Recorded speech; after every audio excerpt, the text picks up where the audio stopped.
Assalamualaikum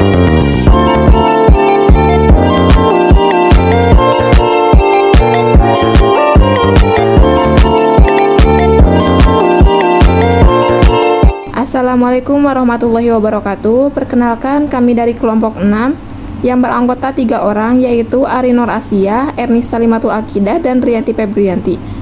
Di sini kami akan mempresentasikan tentang mikosis. Mikosis adalah infeksi jamur yang terdapat menyerang permukaan lapisan kulit hingga organ dalam tubuh manusia. Sebagian besar kasus mikosis terjadi akibat paparan terhadap jamur, seperti jamur di udara, tanah, dan jamur yang terkandung dalam kotoran hewan. Jenis dan penyebab mikosis. Mikosis luar. Beberapa jamur menyebabkan mikosis jenis ini. Penyebab pityriasis atau panu, penyebab tinea atau kurap, candida, penyebab candidiasis, tinggal di tempat yang lembab, mengeluarkan keringat yang berlebih, sering memakai pakaian ketat, memiliki daya tahan tubuh lemah. Mikosis organ dalam. Mikosis ini terjadi jika tubuh terpapar jamur dalam jumlah banyak. Cara masuknya jamur berbeda-beda tetapinya biasanya masuk melalui sistem pernapasan. Mikosis organ dalam menyerang organ dengan daya tahan tubuh lemah atau disebut dengan mikosis oportunistik. Gejala mikosis. Mikosis luar. Panu, bercak kulit berwarna terang atau gelap. Kurap, ruam merah berbentuk melingkar seperti cincin. Candidiasis. Candidiasis di mulut bisa menimbulkan gejala berupa bintik-bintik putih di dalam mulut dan di bibir pecah-pecah. Otomikosis. Infeksi jamur di lubang telinga, gejalanya berupa nyeri telinga. Mikosis organ dalam. Gejala mikosis bagian dalam tergantung dari organ yang terkena.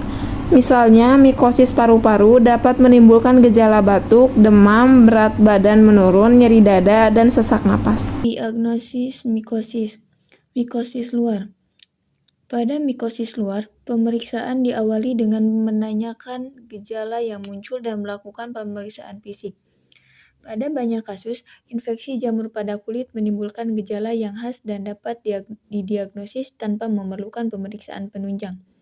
Namun, bila muncul gejala yang tidak khas, dokter akan melakukan pemeriksaan penunjangan berupa korok kulit atau pengambilan sampel jaringan kulit dalam atau biopsi kulit untuk diperiksa di laboratorium.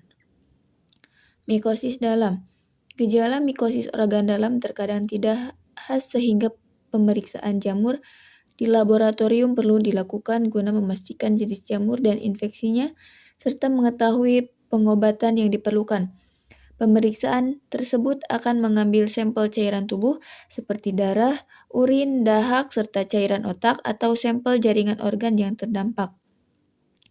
Pada kasus tertentu, infeksi jamur di sinus atau paru-paru, dokter dapat melakukan pemindaian dengan foto rongsen guna mengetahui letak infeksi jamur dan menilai tingkat kerusakan jaringan. Pengobatan mikosis. Mikosis dapat ditangani dengan obat anti jamur yang jenis obatnya bisa berbeda-beda tergantung dari jenis mikosisnya. Kebanyakan mikosis luar cukup ditangani dengan obat anti jamur topikal berbentuk krim, lotion, bubuk, cairan, semprot, atau larutan tetes. Namun, ada beberapa mikosis jenis ini yang juga memerlukan obat anti jamur bentuk minum. Sedangkan untuk mikosis organ dalam, pengobatan yang digunakan berupa obat-obatan anti jamur yang diminum atau disuntikan. Jika diperlukan, operasi juga dapat dilakukan untuk mengangkat jaringan yang rusak akibat infeksi jamur. Sementara pemberian pengobatan dan penanganan lain dapat dipertimbangkan sesuai keadaan pasien. Komplikasi mikosis. Mikosis dapat menyebabkan komplikasi yang berbeda-beda, tergantung pada jenis dan lokasinya. Mikosis organ dalam dapat menyebar ke aliran darah dan memburuk seiring waktu. Jika tidak ditangani, infeksi jamur tersebut dapat menyebabkan kegagalan fungsi berbagai organ. Pencegahan mikosis.